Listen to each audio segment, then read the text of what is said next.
My name is Madeline Carson, 29, and I never thought my success would become my greatest liability. The penthouse I'd sacrificed everything for became the center of family warfare at my sister Brooke's wedding. When my parents demanded I sign it over to the newlyweds, my refusal earned me a stinging slap from my mother that echoed through the reception hall. "Don't be selfish," she hissed as guests stared. I didn't cry or scream. Instead, that slap awakened something in me. My revenge would echo through their lives forever. Before I tell you what happened next, let me know where you're watching from and hit that subscribe button if you've ever had to stand up against family who tried to take what you worked for. Growing up in a middle-class Boston suburb, the dynamics in the Carson family were clear from the beginning. I was the responsible one, while my sister Brooke was the undisputed golden child. 3 years younger than me, Brooke had a natural charm that captivated everyone, especially our parents. Diana and Robert Carson weren't terrible parents. They provided a stable home and encouraged education, but the favoritism was undeniable. When report cards came home, my straight A's were expected, while Brooke's passing grades were celebrated. When I won academic competitions, my parents would nod approvingly before quickly shifting the conversation to Brooke's latest social achievement or fashion choice. The pattern was subtle but grew more pronounced as we entered our teen years. College marked our major divergence. I received acceptance letters from several prestigious universities, including Yale and Columbia, but the celebrations were muted by the reality that came with them. I would need to pay my own way. My parents sat me down for the talk about financial responsibility. "You're so smart and capable, Madeline," my mother said, her hand patting mine in what felt like consolation rather than congratulation. "We know you'll figure it out. Your father and I need to save for Brooke's education. You understand, don't you?" I did understand. I understood that their retirement accounts were healthy, that they had just purchased a new SUV, and that my needs simply ranked lower on their priority list. Still, I nodded and accepted my fate. During my 4 years at Boston University, I juggled 3 part-time jobs while maintaining my GPA. I worked as a research assistant, waited tables on weekends, and took overnight shifts at a 24-hour convenience store during exam periods. Sleep became a luxury I couldn't often afford. Meanwhile, when Brooke entered NYU 2 years later, our parents covered her tuition, apartment, and living expenses. After graduation, I faced the brutal reality of the 2008 financial crisis. The real estate market, my chosen field, was in shambles. While my classmates retreated to their parents' homes or took whatever jobs they could find, I remained determined. I started at the very bottom, working as an administrative assistant at a struggling real estate firm where the pay barely covered my shared apartment's rent. For 2 years, I observed, learned, and positioned myself for opportunity. When the market began to recover, I had developed enough industry knowledge and connections to secure a junior agent position. My work ethic became legendary in the office: to arrive, last to leave, always available for clients. By 27, I had climbed to become one of the top producing agents in Boston's luxury market. The Penthouse represented everything I had worked for. Located in a renovated historic building in Beacon Hill, it offered panoramic views of the Charles River and the Boston skyline. At $1,800,000, it stretched my financial limits, but after crunching the numbers and securing a favorable mortgage, I signed the papers. The 1,800 square feet of hardwood floors, exposed brick walls, and floor-to-ceiling windows were mine, all mine. When I hosted a small housewarming gathering, my parents attended but spent most of the evening making comments like, "It's so much space for just one person, and I hope you're not overextending yourself, dear." Brooke wandered through my rooms with an expression that mixed envy with expectation, as though my achievements somehow belonged to her too. By this time, Brooke had graduated with a communications degree but showed little interest in building a career. She worked sporadically at fashion boutiques and PR firms, never lasting more than a few months at any position. Our parents subsidized her, finding herself covering her rent when she came up short and funding her frequent career changes. When Brooke met Wesley Pierce at a charity gala, our parents were ecstatic. The Pierces were Boston aristocracy, old money with the right connections. What no one mentioned, though whispers circulated in certain circles, was that the Pierce fortune had dwindled significantly over the last 2 generations. They maintained the appearance of wealth while quietly selling off assets to sustain their lifestyle. Throughout all these years, I never stopped seeking my parents' approval. Each achievement, each promotion, each milestone was shared with them in the hope that finally, they would see me, really see me. The validation never came, but I couldn't stop trying. My mother Diana, a former beauty queen who had given up a budding modeling career to raise us, lived vicariously through Brooke's social ascension. My father Robert, an insurance executive who valued stability and appearances, saw Brooke as the daughter who would elevate the family status through the right marriage. I was the steady one, the reliable one, the one who didn't need attention until I needed something from them. My penthouse became more than just a home. It represented my independence, my success despite their lack of support and, most importantly, my value. The eastern exposure filled the master bedroom with morning light that warmed the custom walnut floors. The kitchen featured marble countertops and professional-grade appliances where I taught myself to cook gourmet meals. The terrace garden, my weekend project, bloomed with herbs and flowers even in Boston's unforgiving climate. Every corner reflected choices I had made for myself, by myself. Little did I know that the space I had created would soon become the battleground for a family war I never wanted to fight.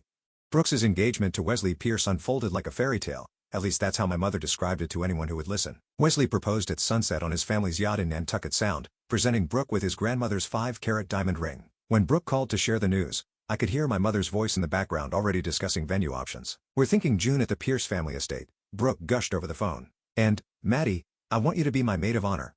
You're so good at organizing things." What Brooke meant, as I would soon discover, was that she wanted me to handle the difficult vendors, manage the budget spreadsheets, and mediate family disagreements while she enjoyed being the bride. Still, I accepted the role with genuine enthusiasm. Despite our complicated relationship, I loved my sister and wanted her day to be special. The initial budget my parents proposed for the wedding was generous but reasonable, until the Pierces got involved. What started as an elegant 150-person celebration quickly expanded to include 300 guests, many of whom were business associates and social connections of the Pierce family. The venue changed from the family estate, which, I later learned, had been quietly sold 2 years prior, to the exclusive Rosecliff Mansion in Newport, Rhode Island. 3 months before the wedding, my mother called me in a panic. "Madeline, we need to discuss the financial arrangements," she said, her voice tense. "The wedding costs have exceeded our expectations." What followed was a carefully choreographed guilt trip about how my father's recent investment losses and their support of Brooke over the years had strained their resources. Without directly asking, my mother made it clear she expected me to contribute significantly to the wedding expenses. "We're not asking for much," she said, though no specific amount had been mentioned. "You're doing so well now and this is for your sister." I agreed to cover the cost of the flowers and the rehearsal dinner, an additional $22,000 I hadn't budgeted for. The money would come from the fund I'd been building for a much-needed vacation, but I told myself it was worth it to support my family. My real encounter with Wesley's parents came during a tasting at the wedding venue. Elizabeth and Harrison Pierce arrived dressed for a yacht club luncheon rather than a vendor meeting. Elizabeth's scrutiny of the menu options was exhausting. Nothing seemed quite good enough for the Pierce standard. During a lull in the conversation, Harrison turned his attention to me. "Brooke tells us you've done quite well in real estate," he said, swirling his wine. "Managed to get yourself a place in Beacon Hill, I hear. Prime location." "Yes, I've been fortunate," I replied, uncomfortable with his interest. "Wise investment," he nodded. "Property is one of the few reliable assets these days. Liquid capital can be so fleeting." Elizabeth quickly added, "Wesley and Brooke are looking at properties in Beacon Hill as well. Such a suitable neighborhood for a young couple of their standing." The conversation moved on, but the exchange left me uneasy. Later that evening, I overheard Elizabeth speaking to my mother in hushed tones. "Diana, this situation is delicate. The trust doesn't mature until Wesley's 30th birthday. Until then, they'll need a suitable living arrangement that reflects their position." My mother's response was too quiet to catch, but the concerned look on her face spoke volumes. 2 weeks before the wedding, my best friend joined me for coffee after we'd spent the day addressing last-minute invitation changes. "You realize what's happening, don't you?" Ashley asked, stirring her latte with unnecessary vigor. "What do you mean?" "Maddie, I've known your family for 20 years. They're setting you up for something. All this talk about Brooke and Wesley needing the right start, the right address, the right everything. They're going to ask you for something big." I dismissed her concerns, but a seed of worry had been planted. That night, I found myself walking through my penthouse, running my fingers along the surfaces I had selected with such care, wondering if Ashley might be right. The rehearsal dinner, which I hosted at an upscale Boston restaurant, should have been a joyful occasion. Instead, it became an uncomfortable preview of what was to come. After several drinks, Harrison Pierce cornered me near the bar. "Beautiful place you have," he said, though he had never visited my penthouse. "Perfect for entertaining." Brooke mentioned the terrace garden, said it would be ideal for summer cocktails. "Brooke hasn't seen my place in almost a year," I replied, confusion evident in my voice. Harrison's momentary discomfort was quickly masked with another sip of his scotch. Must have been Wesley who mentioned it then. Young people today, always sharing their aspirations. The night before the wedding, as final preparations reached a fever pitch, my mother found me alone in the bridal suite, organizing Brooke's accessories for the following day.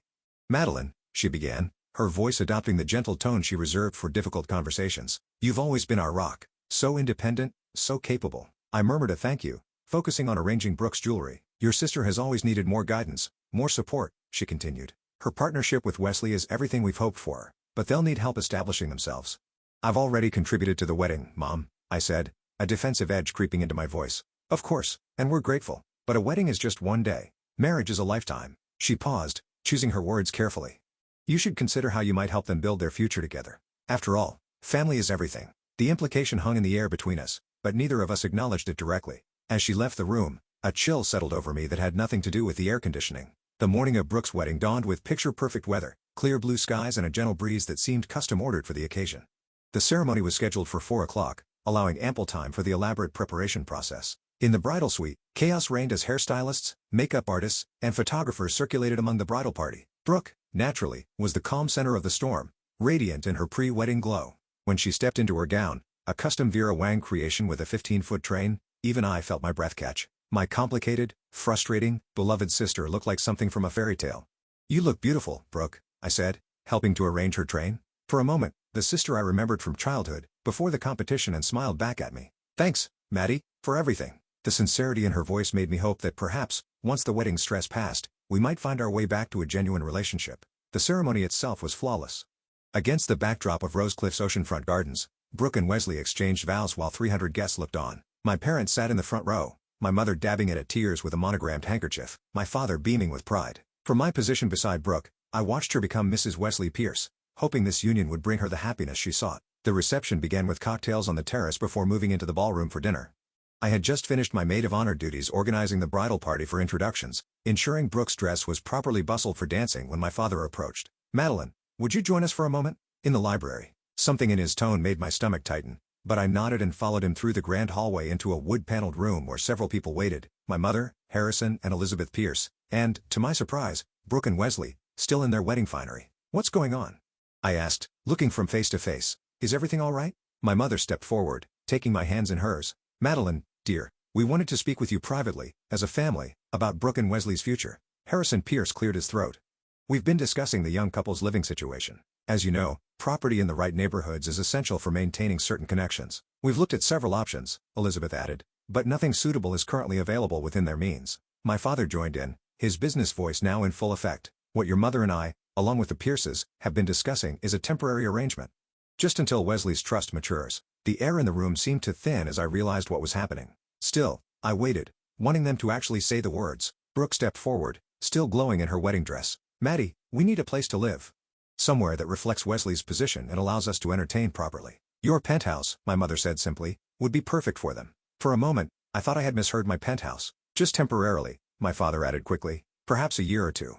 "We'd pay rent, of course," Wesley interjected, though the amount he mentioned was less than half the market value. "Where exactly would I live during this temporary arrangement?" I asked, fighting to keep my voice steady. An uncomfortable silence followed before my mother spoke. "You could take Brooks's apartment. It's perfectly adequate for a single person." Brooks's apartment was a one-bedroom unit in a building with constant maintenance issues and no elevator. The comparison to my carefully chosen home was laughable. "Or," Elizabeth Pierce suggested, as though offering a generous alternative, "you could stay in the Pierce family's guest house in Cambridge. It's rarely used these days." I looked at each of their faces, searching for some sign that this was an elaborate joke. Finding none, I took a deep breath. "I'm sorry, but that's not possible. The penthouse is my home. I worked for years to afford it. I'm not giving it up." The temperature in the room seemed to drop 10 degrees. "Madeline," my father began, his tone hardening, "you need to consider what's best for the family. This isn't about just you," my mother added. "Brooke and Wesley need the right start." "And I needed the right start too," I replied, my voice rising slightly. "I needed help with college. I needed support when I was struggling to break into real estate during a recession. I needed parents who celebrated my achievements, but I managed without any of that." Brooke's face flushed with anger. "So that's it? You're punishing me because mom and dad helped me? That's not my fault." "This isn't punishment, Brooke. It's simply me saying no. The penthouse is mine. I earned it. I'm not giving it away." Wesley stepped forward, his aristocratic features arranged in what I assumed was his most persuasive expression. "Madeline, be reasonable. You're one person. We're starting a family. Surely you can see the practical aspects of this arrangement." "What I see," I said, looking directly at him, "is entitlement. You want what I have because it suits your image, not because you've earned it." Elizabeth gasped at my directness, while Harrison's face darkened with anger. My mother moved toward me, her voice dropping to an urgent whisper. "Madeline Carson, you will not ruin your sister's wedding day with your selfishness. This is about family." "No, Mom. This is about respect. Respect for the choices I've made and the life I've built." What happened next occurred so quickly I barely had time to register it. My mother's hand connected with my cheek in a slap that echoed through the library. The sting spread across my face as shocked silence fell over the room. "Don't be selfish," she hissed, loud enough for everyone to hear. I stood frozen, my hand rising to my burning cheek as the library door opened. Several guests had heard the commotion and peered in, their expressions moving from curiosity to discomfort as they assessed the scene. Without another word, I turned and walked out of the library, past the curious onlookers, through the reception hall where couples danced obliviously and into the cool evening air. I didn't cry. I didn't scream. I simply left, a calm settling over me that felt almost surreal. As I drove away from Rosecliff, leaving behind the celebration that would continue without me, I realized something fundamental had changed. The slap had broken something irreparable, not just between my mother and me, but in my understanding of my place within my family. What they didn't realize yet was that the daughter they had forced to become independent had learned her lessons too well. I wouldn't just accept this treatment. I would respond to it, methodically, strategically, and without mercy. The morning after the wedding, I woke in my penthouse with a strange sense of calm. The events of the previous evening played through my mind like scenes from someone else's life. The confrontation, my mother's slap, my silent exit. My phone displayed dozens of missed calls and messages, but I wasn't ready to engage with any of them yet. Instead, I made coffee and sat on my terrace, watching the early light play across the Boston skyline. This view, these walls, this space that I had created for myself, they had tried to take it from me as if my achievements were community property to be redistributed according to their whims. By mid-morning, I finally scrolled through the messages. From my father, "Your mother is distraught. You need to apologize for causing a scene." From Brooke, "Thanks for ruining my wedding night. Everyone was talking about your dramatic exit instead of celebrating us." From various relatives, "Variations on family comes and you should be ashamed." Only one message offered a different perspective. Ashley had texted, "Heard what happened. They crossed a line. Call me when you're ready to talk." I spent Sunday in a state of suspended animation, processing what had occurred and what it revealed about my family dynamics. By Monday morning, I had formulated a simple plan. I would continue my life as normal while maintaining distance from my family until they acknowledged their inappropriate behavior. This plan lasted precisely 3 hours. At 11:37 a.m., my office receptionist buzzed to inform me that my mother was in the lobby. Diana Carson swept into my office as if the events of Saturday night had never occurred. Dressed impeccably in a Burberry coat and pearl earrings, she placed a small gift bag on my desk. "Peace offering," she said with a smile that didn't quite reach her eyes. "Those macarons you like from the French bakery in Back Bay."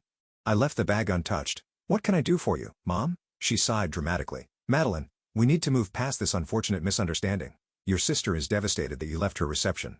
"It wasn't a misunderstanding. You demanded I give up my home, then slapped me when I refused. I reacted poorly," she conceded, though her tone suggested minimal remorse. "But, you have to understand the pressure we're all under. The Pierces have certain expectations for their son's lifestyle. That's not my problem. Family problems are everyone's problems, Madeline. We need to find a solution that works for all of us. There already is a solution. Brooke and Wesley can live within their means like everyone else." My mother's facade of pleasantness cracked slightly. "They can't just live anywhere. Wesley has appearances to maintain for his career prospects. Then Wesley should earn enough to maintain those appearances." The conversation continued in circles until my assistant knocked to remind me of a client meeting. My mother left with her gift bag of macaron, having achieved nothing except confirming that I wouldn't easily be manipulated. That evening, I met Ashley at our favorite wine bar. After filling her in on my mother's visit, she reached into her purse and pulled out her tablet. "There's something you should see," she said, her expression serious. Ashley worked in finance and had access to certain databases.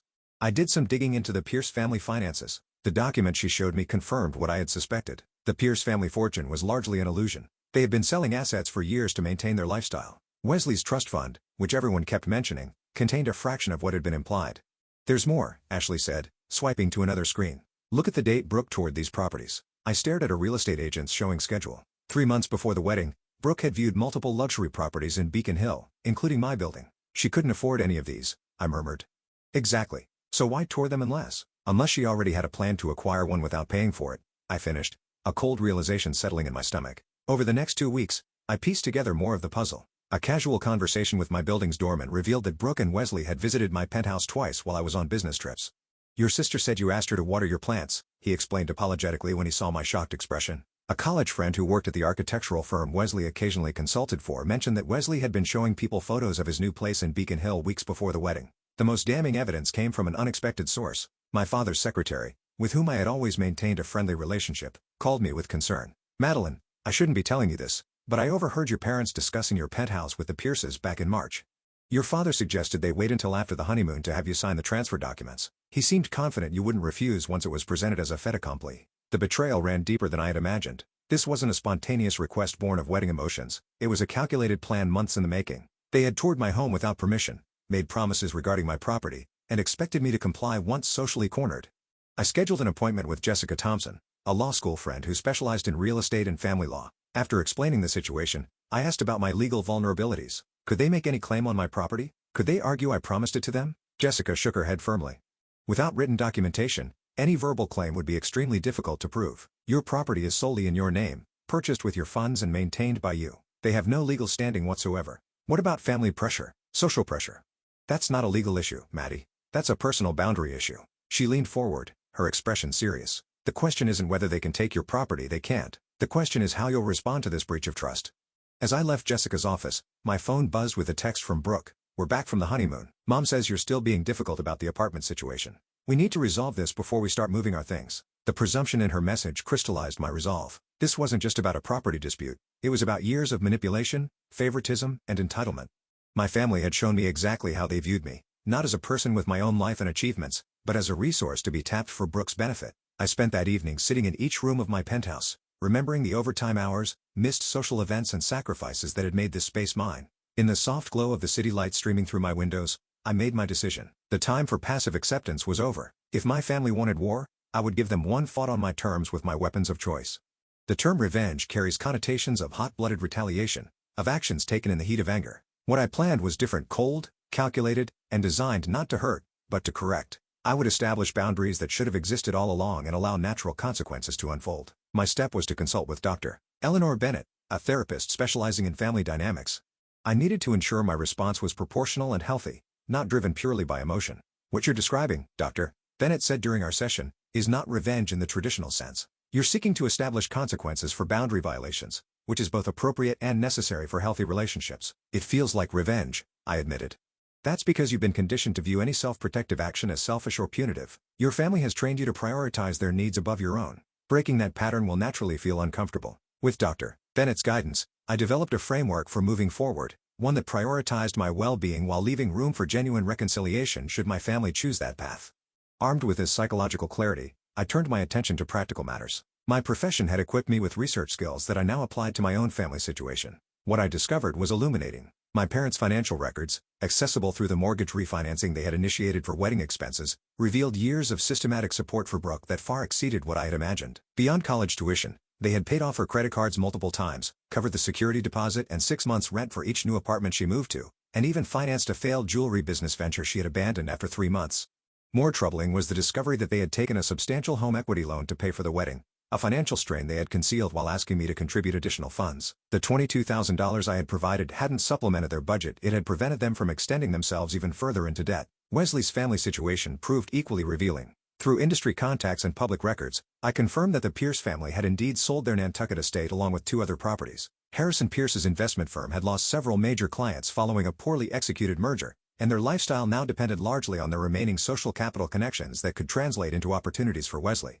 With this knowledge, I developed a 3-part strategy: professional consequences. I would remove myself as the safety net that had enabled my family's financial irresponsibility. This wasn't spite. It was allowing them to experience the natural outcomes of their choices. Financial independence. I would protect my assets and create structures that ensured my family could never again attempt to appropriate what I had built. Truth revelation. I would strategically share what I had learned with key individuals, not as gossip, but as necessary context for understanding my boundaries. The execution began with practical security measures.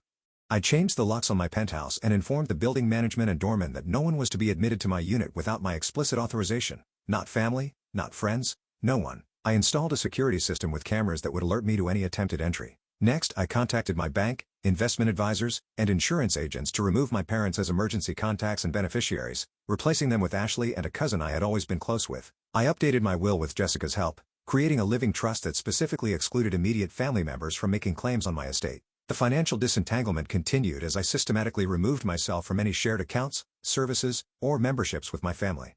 I canceled the joint credit card I had maintained for emergencies, withdrew from the family cell phone plan, and resigned from the country club membership my father had insisted we share for networking purposes. Each of these actions was documented meticulously and executed without emotional announcements. This wasn't about punishing my family. It was about establishing this separate financial existence that should have existed all along. The most challenging aspect of my plan involved Wesley's professional connections. As a real estate developer, I had relationships with many of the same firms and individuals that Wesley depended on for his architectural consulting work. I didn't seek to damage his career, but I would no longer facilitate it either. When Harrison Pierce called to invite me to a networking event that would be beneficial for Wesley, I declined politely but firmly. When a mutual business associate asked if I could put in a good word for Wesley on a downtown development project, I simply replied that I preferred to keep business and family separate, a boundary that should have existed from the beginning. Throughout this process, I maintained limited contact with my family. I responded to messages with brief, neutral replies. I declined Sunday dinners with polite excuses about work commitments. When pressed about the apartment situation, I simply stated that there was no situation to discuss. My home was not available. Brooke and Wesley, meanwhile, faced the reality of their financial situation. Without my penthouse as an option, they leased a 2-bedroom apartment in a less prestigious neighborhood. According to Ashley, who had heard through mutual friends, Brooke was devastated by the necessity of explaining to her new social circle why they weren't living in Beacon Hill as she had apparently promised. 6 weeks after the wedding, my father requested a meeting to discuss family matters. We met at a neutral location, a coffee shop downtown, where he attempted to bridge the growing divide. "Your mother misses you," he began, stirring his coffee unnecessarily. "We all do." "I've been busy with work," I replied, which was true. I had channeled my emotional energy into expanding my client base. Madeline, I understand you were upset about the penthouse discussion, but surely it's time to move past this. Family disagreements happen. This wasn't a disagreement, Dad. It was an ambush, followed by physical and emotional abuse when I didn't comply. He winced at my characterization. Your mother regrets losing her temper. She was under tremendous stress with the wedding. Has she said that? That she regrets slapping me. His hesitation told me everything. She's not good at apologies. You know that. Then we don't have anything to discuss. As I gathered my belongings to leave, he made one last attempt. Brooke and Wesley are struggling with their housing situation. Nothing they can find meets their needs. Their needs and their means are misaligned. That's a budgeting problem, not a me problem. My father's expression hardened. You've changed, Madeline. No, Dad. I've just stopped accepting the role you assigned me. As the weeks passed, my strategy evolved based on new information and changing circumstances. When I discovered that my parents had listed me as a financial guarantor on Brooke's student loans without my knowledge, something I found while reviewing my credit report, I contacted the loan servicer to have my name removed, forcing my parents to either take full responsibility or risk Brooke's credit. When Brooke attempted to use my business address for a credit application, another discovery from my regular credit monitoring, I sent a formal cease and desist letter through Jessica. It wasn't punitive. It was protective. 3 months after the wedding, my plan was fully implemented. I had created the separation that should have existed naturally between an independent adult and her family of origin. I had protected my assets from future attempts at appropriation. And I had positioned myself to respond to any genuine efforts at reconciliation from a place of strength rather than obligation. What I hadn't anticipated was how empowering this process would be. Free from the constant drain of family expectations and manipulations, my business flourished. I secured 2 major development projects that had previously seemed beyond my reach. I developed new friendships with people who respected my boundaries. I even began dating again, meeting Ryan Campbell, a commercial litigation attorney who understood my family situation without judgment. The revenge, if it could be called that, wasn't in hurting my family, it was in finally prioritizing myself. As autumn settled over Boston, the full impact of my boundary setting began to manifest in ways I hadn't entirely anticipated. What had begun as self-protection evolved into a powerful reclamation of my identity separate from family expectations. The significant moment came when my parents' financial advisor contacted me about contributing to their retirement planning. This had been an annual conversation for years, subtle pressure to help secure their future since Brooke would never be in a position to assist. This time, my response was different. I'm focusing on my own retirement planning now, I explained calmly. I'm sure you understand the importance of financial independence. His pause spoke volumes. Your parents seemed confident you would continue the annual contributions. They didn't consult me before making that assumption. Within days, my mother called, her voice tight with controlled anger. The financial advisor says you're refusing to help with our retirement, after everything we've done for you. I'm not refusing to help, Mom. I'm prioritizing my financial security, just as you taught me to do. This is about the wedding, isn't it? You're punishing us. No, it's about me making independent decisions about my money, just like you and Dad make independent decisions about yours. The conversation ended without resolution, but I felt no guilt, only a growing sense of liberation. My professional disengagement from Wesley's career had more immediate consequences. Without my connections facilitating introductions and vouching for his reliability, he struggled to secure the prestigious projects he had counted on. According to industry gossip, he had been forced to take on smaller residential jobs that he considered beneath his talents. When we encountered each other at a Chamber of Commerce event, his resentment was palpable. Enjoying your campaign of family destruction? He asked under his breath as we stood near the bar. I'm enjoying professional boundaries, I replied, maintaining my composure. Your career success should never have depended on your sister-in-law. His face flushed. Brooke was right about you. Always keeping score. Always holding grudges. Is that what she says? Interesting, considering I paid for a quarter of your wedding without complaint. I walked away before he could respond, leaving him to contemplate the irony of his accusations. The situation with Brooke evolved more slowly. After weeks of passive-aggressive text messages, she suggested meeting for lunch to clear the air. We met at a restaurant equidistant from our workplaces, a gesture of neutrality I appreciated. You look good, she said as we settled at our table, sounding almost surprised. Work must be going well. It is, I acknowledged. How are you adjusting to married life? It would be better if we had adequate housing, she said, the familiar note of entitlement creeping into her voice. The apartment is temporary, of course. Wesley deserves better. Most people start small and work their way up, she sighed dramatically. That's easy for you to say from your penthouse. Some of us had different life paths. Yes, we did. I worked 3 jobs through college and started at the bottom of my industry during a recession. You had your education fully funded and received ongoing financial support from our parents. Her expression shifted from self-pity to indignation. Are you saying I haven't worked for anything? I'm saying we've had different levels of support, which has led to different outcomes. That's not a judgment. It's a fact. The conversation circled uncomfortably until Brooke finally addressed the elephant in the room. Mom and Dad are hurt by your distance. They feel like you've abandoned the family. I haven't abandoned anyone. I've established boundaries after my boundaries were violated. The penthouse thing? That was just a suggestion. It was a demand, Brooke. Made after you had already toured my home without permission and told people you would be living there. Followed by Mom slapping me when I refused. Her silence confirmed what I had suspected. She had known about the plan all along. "We thought you'd understand once we explained the situation," she finally said. "The situation being that Wesley's family isn't as wealthy as they pretend to be and you needed my property to maintain appearances?" Her eyes widened. "How did you?" "I'm in real estate, Brooke. Property records are public. Asset sales are traceable." The remainder of lunch was tense but civil. As we parted, Brooke attempted one last appeal to family loyalty. "We used to be close, Maddie. Remember when we were kids? Before everything got so complicated." "I remember," I said, genuinely nostalgic for those simpler times. "But we can't go back. We can only go forward with honest relationships or not at all." As I implemented my boundaries, I discovered unexpected allies. My father's sister, Aunt Caroline, called me after hearing my parents' version of events. "I want to hear your side," she said simply. "Your mother called you selfish, but that doesn't sound like the niece I know." I shared the facts without embellishment: the ambush at the wedding, the unauthorized tours of my home, the slap, the ongoing entitlement. "Your mother pulled similar stunts with her sisters and Caroline's side, always expecting others to sacrifice for her comfort. I'm proud of you for standing your ground." Her support reinforced my conviction that I wasn't overreacting or being vindictive. I was simply refusing to participate in unhealthy dynamics that had persisted for too long. The most satisfying aspect of my so-called revenge was watching my parents face the financial reality they had created. Without my contributions and with Brooke now expecting their continued support as a married woman, they were forced to downsize from their suburban home to a condo. When news of their exciting decision to simplify reached me through family channels, I recognized the face-saving narrative for what it was. My father's retirement, once planned for age 62, was postponed indefinitely. My mother's social media posts about embracing minimalism couldn't disguise the financial necessity behind their move. I took no pleasure in their difficulties, but I recognized the importance of natural consequences. For years, they had made financial decisions based on the assumption that I would supplement their resources while they directed those resources toward Brooke. Without that arrangement, they had to confront the reality of their choices. 6 months after the wedding, my parents made one final attempt to restore the previous dynamic. They invited me to dinner at their new condo, and against my better judgment, I accepted. The evening began pleasantly enough with careful small talk about neutral topics. As dessert was served, however, my father cleared his throat in the way he always did before making a business proposition. "Your mother and I have been thinking about family harmony," he began. "We've all been through a difficult period, and it's time to put it behind us." My mother nodded eagerly. "Family should always come, Madeline." "I agree that healthy family relationships are important," I replied cautiously. "Excellent," my father continued. "Then you'll understand why we need to discuss the family financial strategy. Brooke and Wesley are planning to start a family soon and they'll need a larger place. Meanwhile, our retirement portfolio has faced some challenges." I set down my coffee cup carefully. "Are you asking me for money?" "Not asking," my mother interjected quickly. "Discussing family resources allocation. We've always been a family that supports each other." "In one direction," I pointed out. "You support Brooke. I support myself.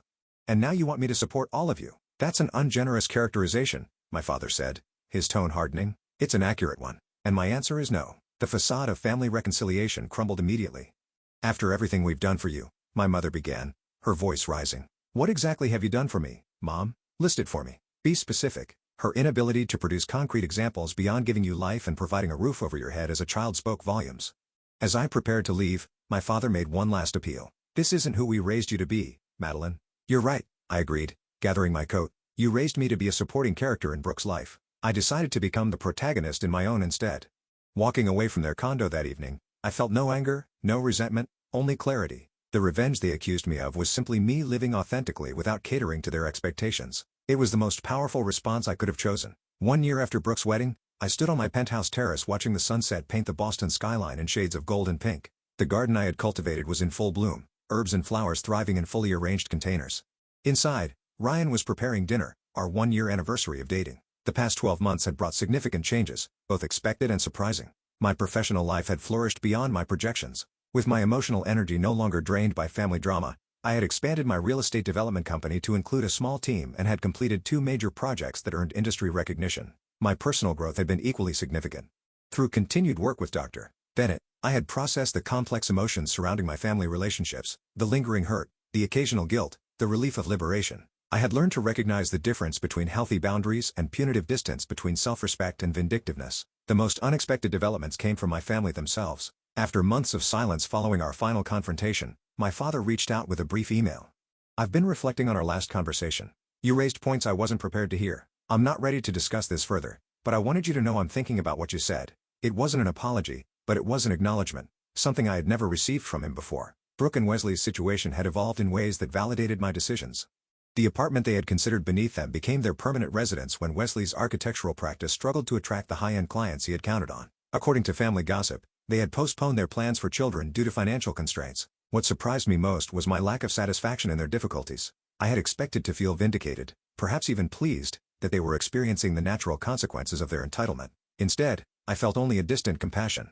Their struggle wasn't my victory, it was simply the reality they had created for themselves. My mother remained the most resistant to our new dynamic. Her attempts to re-establish control ranged from guilt-inducing messages, "I cry myself to sleep wondering where I went wrong with you," to false medical emergencies designed to compel my attention. Each time, I responded with calm detachment, offering appropriate support without sacrificing my boundaries. The most healing relationship proved to be with my Aunt Caroline, who had become something of a surrogate mother figure. Unlike my parents, she celebrated my successes without expectation or comparison. Her wisdom about family patterns helped me understand the generational dynamics that had shaped my mother's behavior. Diana was always told her value was in her beauty and charm, Aunt Caroline explained during one of our regular lunches. When she had daughters, she projected those same measures of worth: beauty for Brooke, utility for you. It doesn't excuse her behavior, but it might help explain it. This context didn't erase the hurt, but it allowed me to view my family with more compassion and less resentment, a perspective that proved invaluable when a family crisis emerged. 3 months ago, my father suffered a minor heart attack. Despite our strained relationship, I didn't hesitate to visit him in the hospital. I arranged for an opinion from a cardiologist in my professional network and helped navigate the insurance paperwork that overwhelmed my mother. What I didn't do was equally important. I didn't offer financial assistance beyond practical support. I didn't move back into their orbit of control. I maintained my boundaries while offering appropriate compassion. During one hospital visit, as my father dozed and my mother stepped out to speak with the doctor, Brooke and I found ourselves alone in the waiting room. "I've been thinking about the wedding," she said abruptly, "about what happened with you and Mom." I waited, giving her space to continue. "I always thought you were the lucky one, having your own place, your career, your independence. I never saw how hard you worked for it because I never had to work that hard. Everything just came to me." "We had different paths," I acknowledged. "But I expected your path to benefit me in the end." "We all did." She met my eyes directly. "I'm sorry, Maddie. What we tried to do with your penthouse was wrong." It wasn't a complete reckoning, but it was a start, the genuine acknowledgement from any family member that my boundaries were justified. As for Ryan, his presence in my life had been transformative. Unlike previous relationships where I had unconsciously sought to recreate the approval-seeking dynamic of my family, with Ryan I found partnership based on mutual respect. His own experience with complicated family relationships gave him insight into my situation without judgment. "Healthy families want each member to thrive," he observed one evening as we discussed my ongoing navigation of family boundaries. "They don't demand sacrifice from one to elevate another." This simple truth became my guiding principle as I moved forward. I remained open to authentic connection with my family but, unwavering in my requirement for respect. Some days brought progress, others brought setbacks. The journey wasn't linear, but it was consistently moving toward greater health. The revenge my family had accused me of establishing independence, requiring respect, allowing natural consequences had transformed into something else entirely. Healing, not just for me, but potentially for all of us as painful truths gave way to more authentic relationships. Standing on my terrace as Ryan called me in for dinner, I reflected on the lesson that had emerged from this difficult chapter. The greatest revenge against those who try to diminish you isn't to diminish them in return. It's to flourish so completely that their limitations can no longer contain you. My penthouse, once the battleground for family warfare, had reclaimed its rightful status as my sanctuary, a space I had earned, created, and protected. The fact that I now chose to share it with someone who respected my boundaries made it all the more precious. As I turned to join Ryan inside, I felt gratitude for the painful awakening that had led me here. Sometimes, it takes a slap to wake you up to your own power. Have you ever had to set difficult boundaries with family members who tried to take advantage of your success? I'd love to hear your stories in the comments below. And if this story resonated with you, please hit that like button and subscribe to hear more stories about standing up for yourself and finding your own path. Remember, healthy relationships should lift you up, not drain you dry. Thank you for listening to my journey, and I wish you strength in navigating your own family dynamics.